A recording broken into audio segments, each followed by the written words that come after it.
Linux environment variables ని multiple sessions లో ఎలా రిమెంబర్ చేస్తుంది. దానికి మనం ఎక్స్పోర్ట్ కమాండ్ అనేది యూజ్ చేస్తాం. ఫర్ ఎగ్జాంపుల్ ఎక్స్పోర్ట్ అంటే ఎన్విరాన్మెంట్ వేరియబుల్స్ ని సెట్ చేసుకోవడానికి చేస్తాం. ఫర్ ఎగ్జాంపుల్ వితౌట్ ఎక్స్పోర్ట్ నేను ఒక వేరియబుల్ క్రియేట్ చేస్తున్నా, నేమ్ ఈక్వల్ టు మనీ అని. అంటే ఇక్కడ వేరియబుల్ అనేది నేమ్. నేను ఎకో $నేమ్ అని టైప్ చేశాను అనుకోండి, నాకు అవుట్పుట్ అనేది మనీ అనేది ప్రింట్ చేస్తుంది. అంటే లోకల్ టెర్మినల్ లో ప్రింట్ చేస్తుంది. అదే నేను సేమ్ టెర్మినల్ ని డూప్లికేట్ లో తీసుకొని ఇంకో టెర్మినల్ లో నేను ఎకో $నేమ్ అని టైప్ చేస్తే నాకు మనీ అనే అవుట్పుట్ అనేది ప్రింట్ చేయదు.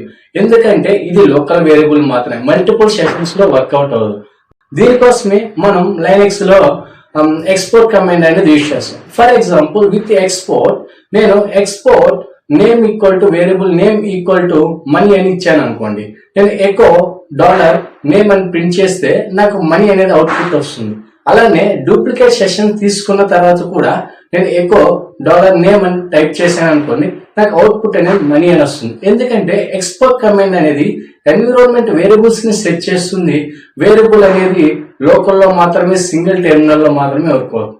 అదే ఫర్ ఎగ్జాంపుల్ మీకు ఒక డౌట్ రావచ్చు, షెల్ స్క్రిప్ట్ లో మన వేరియబుల్స్ రాస్తుంటాం, డూప్లికేట్ టెర్మినల్ తీసుకున్న తర్వాత కూడా మనకి షెల్ స్క్రిప్ట్ అనేది రన్ అవుతుంది. ఎందుకంటే ఇక్కడ షెల్ స్క్రిప్ట్ అనేది సెపరేట్ గా ఈచ్ టైం మనం రన్ చేసేటప్పుడు వేరియబుల్ అనేది సెపరేట్ గా న్యూ గా క్రియేట్ చేసుకుంటుంది. అందువల్ల వేరియబుల్స్ అక్కడ వర్క్ అవుతాయి. సో దీనికి ఎక్స్పోర్ట్ కమాండ్ యూజ్ చేయాలి.